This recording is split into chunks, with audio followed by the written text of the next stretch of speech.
questions? Over here right, Arbery. Trey said y'all simplified some things in the run game this week. Can you just kind of talk about some of the things that y'all changed up to kind of help that a little bit going into this game? Yeah, we like I said Tuesday, we were going to change some things, and I think it was pretty obvious that our guys were more comfortable with what we were doing today. With our quarterback was more comfortable. Our team, we ran close to 50 plays in the first half. I don't know how many we run. 40. 48 in the first half, 82 overall. Yeah, so we ran. Our tempo was a lot higher, and there was, in order to do that, you need to change some things up front. So we were able to do that and do it effectively. I thought Kyler is comfortable in that setting, and the coaching point was be quick but not in a hurry. And I thought he was able to communicate with our players. I thought he did a great job of communicating with us during the game, and obviously the biggest thing that I thought he did was not force the game and not force things, but let the game come to him. He guessed a little bit early in some of the quarterback read stuff. He once he settled down and actually began to read things out, he was effective. So, without being specific, that in general terms, that's basically what we did. We went faster, and in order to do that, you can't have a whole lot of things going on when you're snapping the ball that quick. Down front here, Gabe. I don't know if it's black uniforms, but Trey Carson looked faster. How much? Is that what it is? He's a sleeker deal? Is that what it was? I don't know. How much of it, when you got the Lightning to go with his Thunder, does it make him even more effective? Yeah, I thought it was good. I think he was good. I think the other story is James White, getting 10 carries. It's he hurt that ankle. He only had 2 carries against Arizona State, but was getting going. A high ankle sprain, as you guys know, can be worse than a broken ankle. That's been, 7, 8, bye week, 9 weeks ago.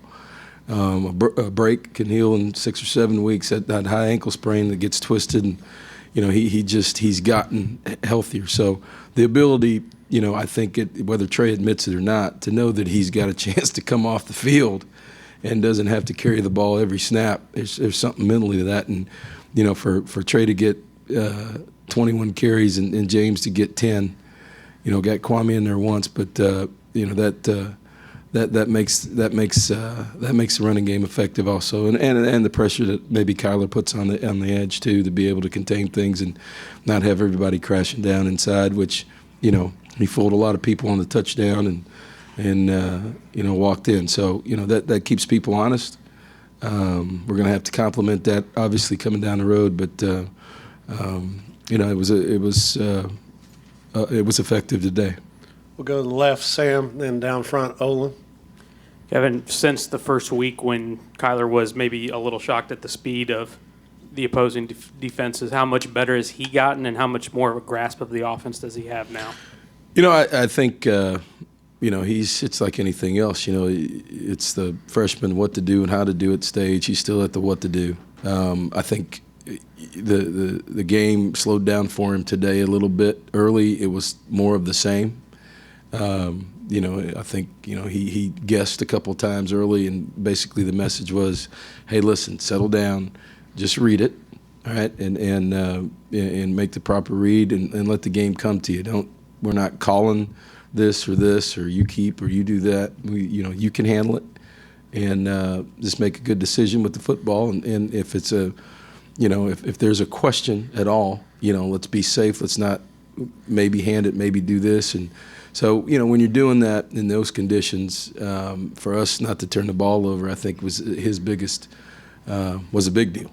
And to operate the way he did today, and our offense to operate the way it did with, from snap count standpoint, we only had a couple penalties today, right? 3 penalties total.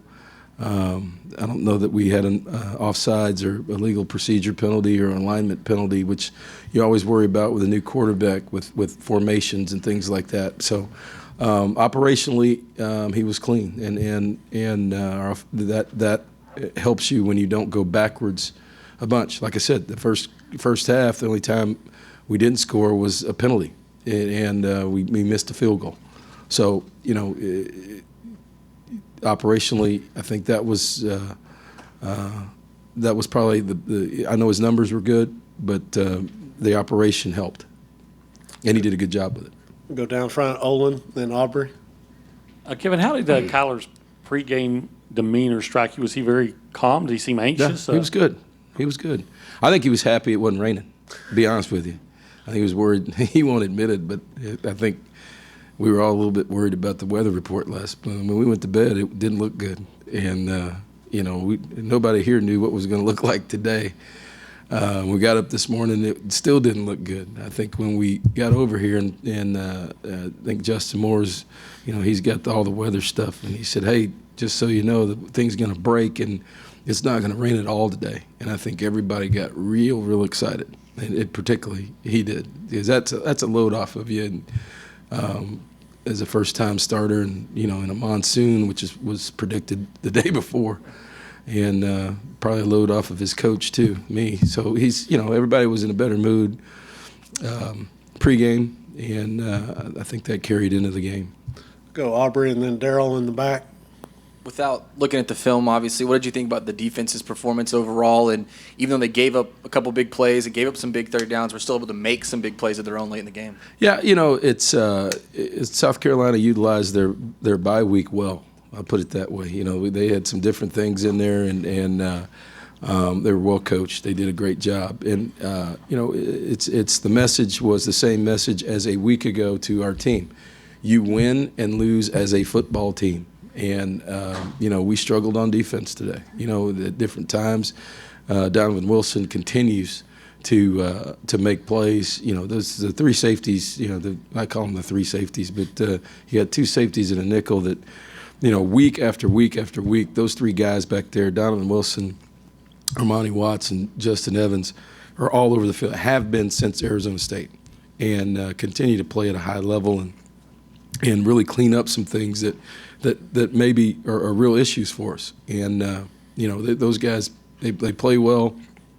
If they don't, we give up big plays, and that's a little bit of pressure on them, but they accept that challenge, and again, Donovan Wilson came up big this week, and those guys take pride in it back there, and we've got some things we got to clean up. There's no doubt, but the message today is the same message as the loss a week ago. You win and lose as a team, and we made enough plays offensively to get that done today, and we'll come back to work Monday with the same attitude that we had as a team last Monday, and the focus is not on the season. The focus is not what happened.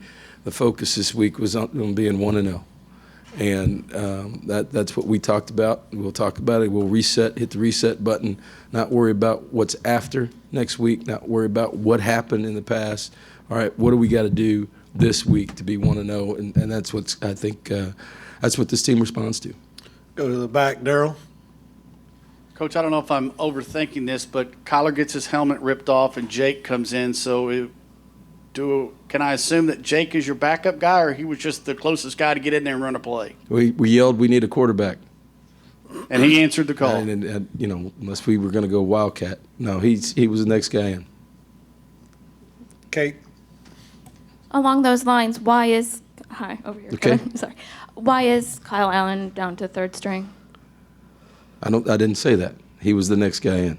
TV said that the coaches told them that he was going to be third string today. I didn't say that. I said the TV said whatever. We have to have an order of who's going in the game. So, the way things went this week by practice, and the way things ended at the last week's game, I thought Jake held his own at the end of the game, and so. The competition this week was one that those two were probably better. Not probably, they were better during the week. So he was the next guy in. When were you convinced? We're not going to. I'm not going to. You want me to rank all those guys and create another deal? I love that. I know you do. They want to stir that up, but that's exactly the order that we were going in. When were you confident that Kyler should be the guy starting today? We told the quarterbacks Thursday. Amazing we kept it that long, huh? We're getting better around here and keeping secrets. To the back, Lee. It's not airtight. I'm working on that. You guys are working hard too. I get it. But we told those guys Thursday before practice because, we needed to get Kyler some more reps Thursday and Friday, and not let the thing linger on, and really let our team get used to what was going to happen and our receivers and everything else. So, yeah, it